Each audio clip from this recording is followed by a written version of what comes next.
मेरी दीदी शादी के रात घर से भाग गई थी। पापा ने उसका दहेज ऊपर वाले कमरे में रख दिया था और उसे ताला लगाकर बोले, अगर किसी ने उस कमरे को खोला तो मेरा मरा मुंह देखेगा। तभी सब घर वाले डर गए और कई सालों तक कोई उस कमरे के पास भी नहीं गया। एक रात पापा को दूध का गिलास उस कमरे में ले जाते हुए देखा तो छुप के पीछे से गई और जब उस कमरे के अंदर झांका तो मेरे पैरों तले ज़मीन निकल गई। मेरा नाम मालती है, मैं इलाहाबाद में रहती हूँ। मेरी ज़िंदगी बड़ी अजीब तरीके से गुजरी थी क्योंकि मुझे किसी की गलती का कर्ज चुकाना पड़ा। हम बहन भाई थे, 2 बहनें और फिर एक छोटा भाई। बड़ी बहन बहुत सुलझी हुई है और खूबसूरत थी और पापा की आंखों का तारा थी। मुझे अपनी बहन रिया से बड़ी मोहब्बत थी, इसलिए उसके जैसा बनना चाहती थी। अगर वे आटा गूंथती तो उनकी तरह मुझे भी आटा गूंथना था। वे खाना पकाती और पापा उसके खाने की तारीफ़ कर देते तो मुझे भी हर हाल में खाना पकाना होता। यही मेरी सबसे बड़ी गलती थी। पापा रिया दीदी को कहा करते थे कि तुमको बहुत फूंक फूंक कर कदम रखना है, तुम्हारे छोटे भाई बहन तुम्हारी नकल करते हैं। वैसे तो रिया दीदी की कोई गलती ही नहीं हो सकती, लेकिन वक्त ने साबित कर दिया ये सब हमारा वहम था। दीदी भी तो इंसान थी और इंसान की फितरत में गलत और सही दोनों शामिल होता है। जैसा कि मैंने पहले बताया कि मेरी बहन बहुत ज़्यादा खूबसूरत थी। जैसे ही उसने अपनी ग्रेजुएशन पूरी कर ली तो उसके हर तरफ से रिश्ते आने लगे।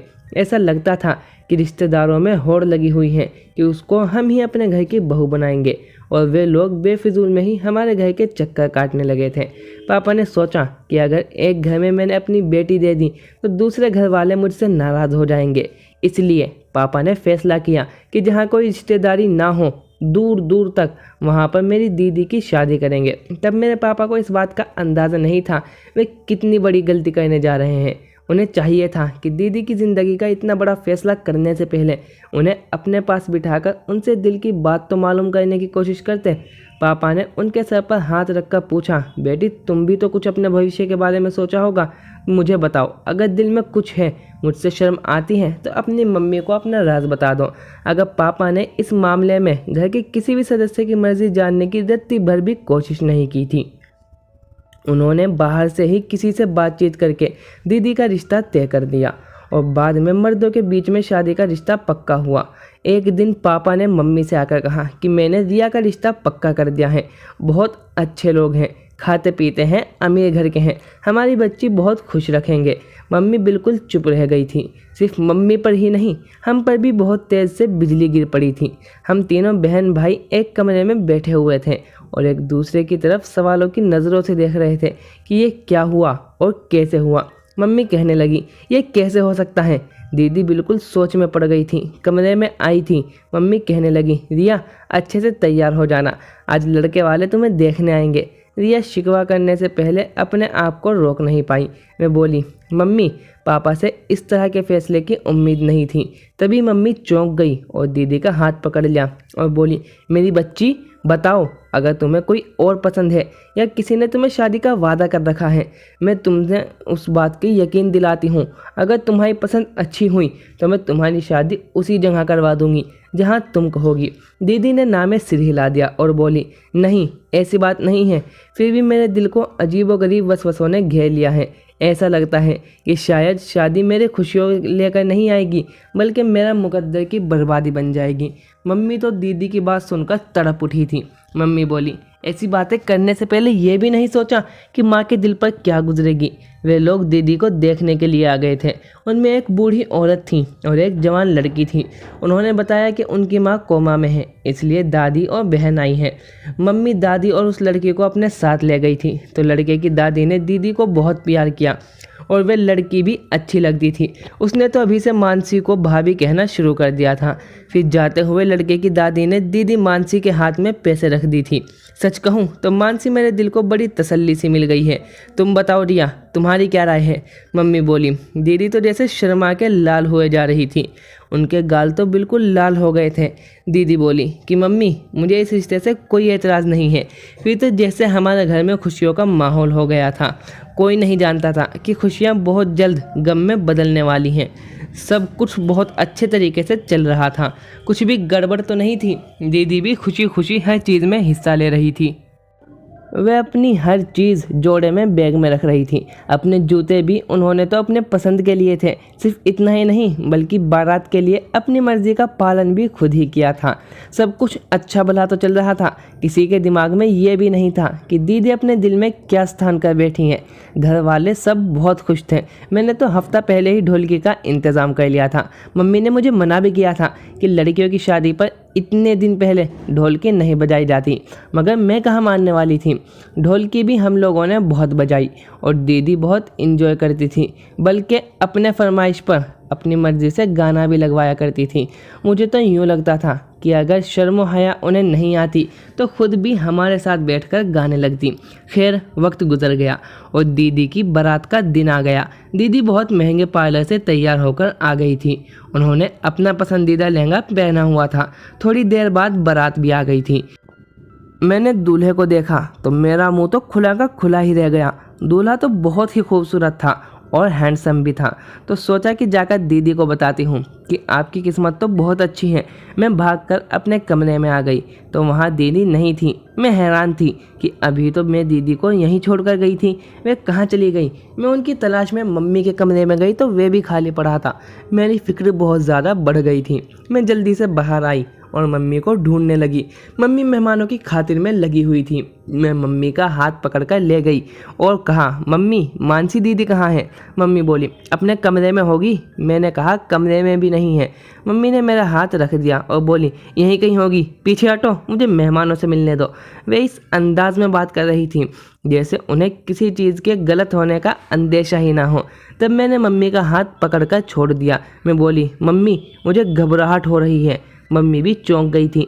मम्मी बोली, तुम्हारी घबराहट तो मैं दूर करूंगी।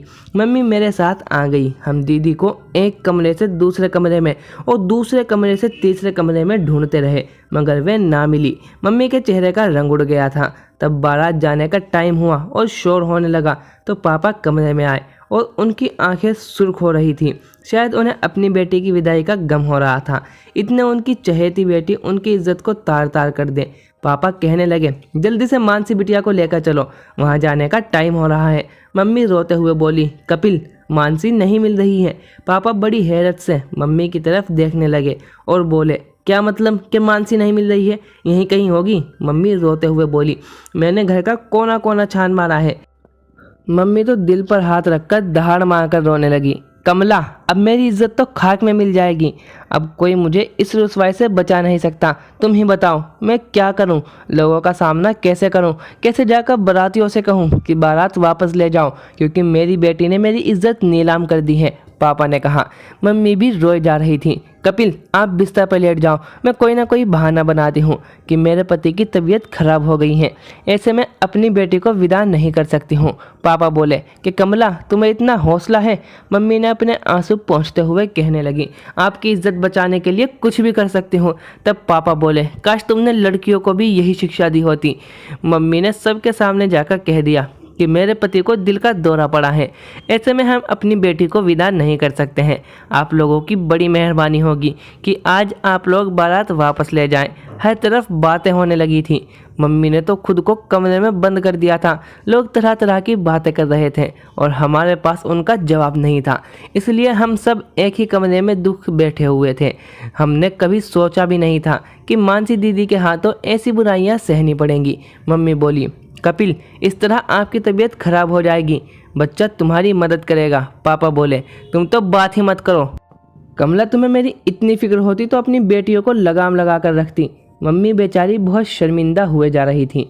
पापा ने सारा सामान छत वाले कमरे में फेंक दिया और उसको ताला लगा दिया और बोले, आज के बाद अगर कोई उधर जाएगा तो मेरा मरा हुआ मुंह देखेगा। उसके बाद हमारे घर में एक अजीब सी सूरत हाल थी।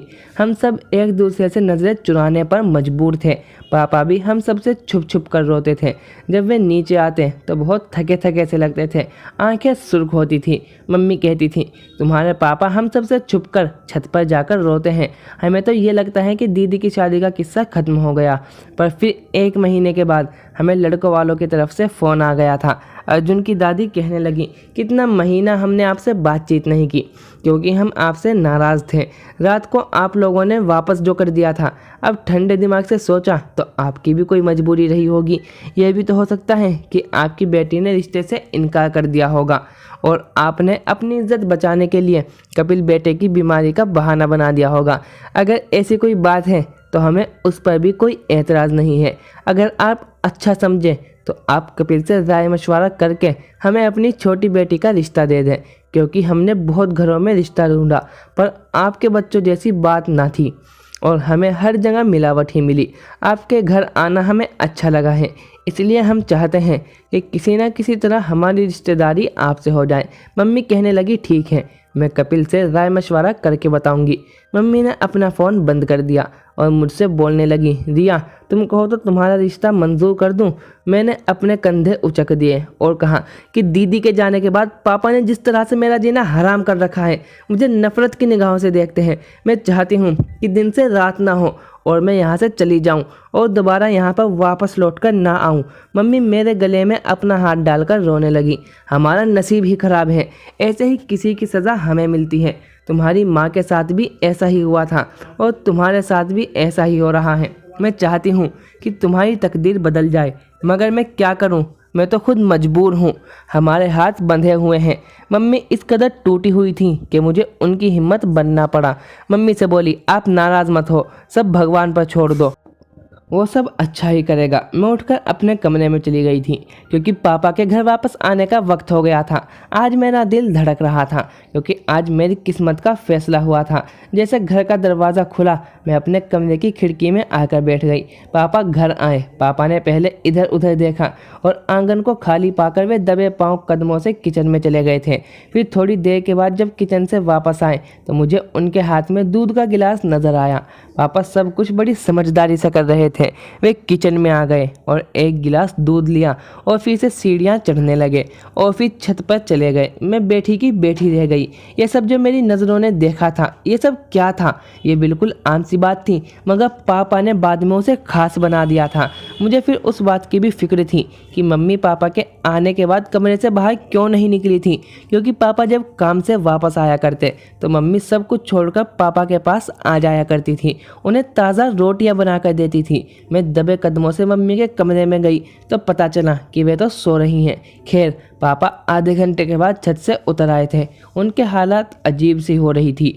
मैं ये सब अपने कमरे की खिड़की से देख रही थी। मम्मी ने पापा को बताया कि आज उन्हें लड़के वालों का फ़ोन आया था और वे अब हमारी छोटी बेटी का हाथ मांग रहे हैं। वे कहने लगे, अगर आप हमें अपनी बड़ी बेटी का रिश्ता नहीं दे सकते तो हमें अपनी छोटी बेटी का रिश्ता दे दें। पापा ने उसी वक्त खाना उठाकर फेंक दिया और गुस्से से दहाड़े मारकर उनसे कहने लगे कि मेरी बेटी के नसीब में अभी इतने भी बुरे दिन नहीं आए हैं कि उन जैसे बेगैरत लोगों को रिश्ता दे दें। जहाँ मैं चौंकी थी वहाँ मम्मी भी दंग रह गई थी। मम्मी बोली, कपिल आपकी इस बात का क्या मतलब है? क्या वे लोग अच्छे नहीं थे? पापा ने ना में सिर हिला दिया और कहने लगे, आज के बाद उनका फ़ोन आए तो मत उठाना। तब मम्मी बड़े गुस्से से बोली, आपको तो अपनी अकल पर बड़ा यकीन था। आप तो कहते थे औरतों में कम अक्ल होती हैं। आपसे इतनी बड़ी भूल कैसे हो गई? अगर आप मानसी का रिश्ता ऐसे लोगों में दे देते जो बुरे थे। पापा इधर दरवाज़ों को हाथ मारते हुए बाहर निकल गए। मम्मी फूट फूट कर रोने लगी। वे बोली, मानसी तुमने मेरी ज़िंदगी ख़राब कर दी। तुम्हें मैं क्या बोलूं? इतनी देर में अपने कमरे में से नहीं निकलती, क्योंकि मम्मी तो हर वक्त मानसी के गम में डूबी रहती थी। भाई स्कूल से ट्यूशन फिर क्रिकेट खेलने चला जाता था। ऐसा लगता था जैसे अभी भी घर के माहौल से भागना चाहता है। अक्सर पापा को मैंने छत पर दूध ले जाते देखा था। समझ नहीं आता कि वे दूध का गिलास क्यों ले जाया करते थे। अब मैं हर वक्त इस बात से परेशान रहने लगी थी। इस वजह से मुझे नींद भी नहीं आती थी। सारा दिन मानसी दीदी को याद करने लगी थी। मानसी बहुत अच्छी दोस्त भी थी, इतना गर्म कदम नहीं उठाती। एक बार रात बहुत गहरी हो चुकी थी। आसपास कुत्तों के भौंकने की आवाज़ भी आ रही थी। मैं उठकर अपने कमरे की खिड़की में बैठ गई। तब मुझे कुछ अजीब सा महसूस हुआ, कोई हमारे आंगन में घूम रहा है। मैंने गौर किया तो कोई और नहीं, मेरे पापा थे। मैं चौंक गई। पापा को देखकर ऐसा लग रहा था वे बहुत मजबूर हो। मुझे आज बहुत तरस आने लगा था। थोड़ी देर बाद पापा छत पर चले गए। तभी मैंने वे कमरा देखा जहाँ पर पापा ने दीदी का दहेज का सामान रखा हुआ था। वे खुला हुआ था और उससे रोशनी भी आ रही थी। मैं आगे बढ़ती हुई वहाँ चली गई। और छुपकर अंदर का सारा मंजर देखने लगी। मैंने देखा कि दीदी वहीं पर बैठी हुई थी। मैं देखकर थर थर काँपने लगी। पापा दीदी को निवाला बनाकर खिला रहे थे। दोनों चुप थे, मगर उनकी आंखों में आंसू बह रहे थे। ये सब क्या हो रहा था मेरी समझ से बाहर था। फिर बड़ी देर बाद पापा ने बोला, तुम मेरी बड़ी बेटी नहीं हो। मानसी दीदी बिल्कुल पापा के ऊपर चिल्ला पड़ी, इसलिए कि पापा ऐसा कह रहे थे कि मैं उनकी औलाद नहीं हूँ। पापा जल्दी से बोले, मानसी मैं तुमसे बहुत प्यार करता हूँ, मगर तुम ये जानती हो कि मैं ये सब रिया के साथ क्यों नहीं कर रहा। मानसी दीदी रोने लगी थी। वे बोली, मुझे वजह जाननी है, आपने मुझे इस कमरे में बंद क्यों कर रखा है। तो बोले, सुनो आज मेरे पास बहुत वक्त है, मैं तुम्हें सब बताऊँगा। वैसे भी तुम तो सारा दिन बेहोश हो जाती हो, मगर ये जो रिया है ना, उसकी वजह से मैं कभी भी ज़्यादा देर तक छत पर नहीं रह सकता था, क्योंकि मुझे डर था कि कहीं वे मुझ पर शक ना करने लगे। पर अब सब सो रहे हैं, इसलिए आज मैं तुम्हें सब कुछ बताता हूँ। मानसी हम 2 भाई बहन थे, एक मैं और एक मुझसे बड़ी बहन जो मुझसे पूरे 7 बरस बड़ी थी, इसलिए उनकी शादी पहले हुई थी। दीदी की शादी के बाद हमारे घर में बहुत खामोशी सी छा गई थी, इसलिए तय कर दिया कि मेरी शादी जल्दी करेंगे। उन्होंने मेरे लिए कमला को पसंद कर लिया और हमारा रिश्ता तय हो गया। उन्हीं दिनों में हम पर कयामत टूट पड़ी थी, क्योंकि दीदी विधवा होकर घर आ गई थी। दीदी तन्हा नहीं थी, बल्कि उनकी गोद में 4-5 महीने की बच्ची भी थी। उन्हें ना अपनी खबर थी और ना बच्चों की। मेरी माँ भी बूढ़ी हो चुकी थी, इसलिए वे भी उस बच्चों को संभाल नहीं सकती थी। वे बच्ची तुम हो। कमला ने तुम्हें हाथों हाथ लिया और तुम पर इतना प्यार निछावर किया कि मैं भूल ही गया था कि तुम मेरी बेटी हो या भांजी। तुम जब बोलने लगी तो कमला को तुम मम्मी कहती थी और अपनी माँ को बुआ कहती थी। हालांकि कुछ समय बाद हम तुम्हारी मम्मी का रिश्ता ढूंढने लगे थे। दीदी ने एक लड़के का नाम खुद ही ले लिया कि मेरी शादी उससे करवा दो। तो पापा ने मेरी ड्यूटी लगा दी थी कि तुम उस लड़के की छानबीन करके मुझे बताओगे। मैंने पता किया तो वह लड़का तो फ्रॉड निकला, मगर जब भी ये ख्याल आता कि तुम भी कहीं अपनी मम्मी के नक्शे कदम पर तो नहीं चलोगी, तो मेरा जीना हराम हो जाता। इसलिए मैंने जल्दी जल्दी तुम्हारा रिश्ता ढूंढा और तुम्हारी शादी तय कर डाली। जब लड़के की माँ तो कोमा में थी, लेकिन दादी और बहन तो मौजूद थी, तो मैंने सोचा चलो कोई बात नहीं, ये शादी जल्दी हो जाएगी। पता है फिर क्या हुआ? जिस दिन तुम्हारी बारात में लड़के की मम्मी ठीक होकर बारात में आ गई थी, और तुम जानती हो कि वह कौन थी?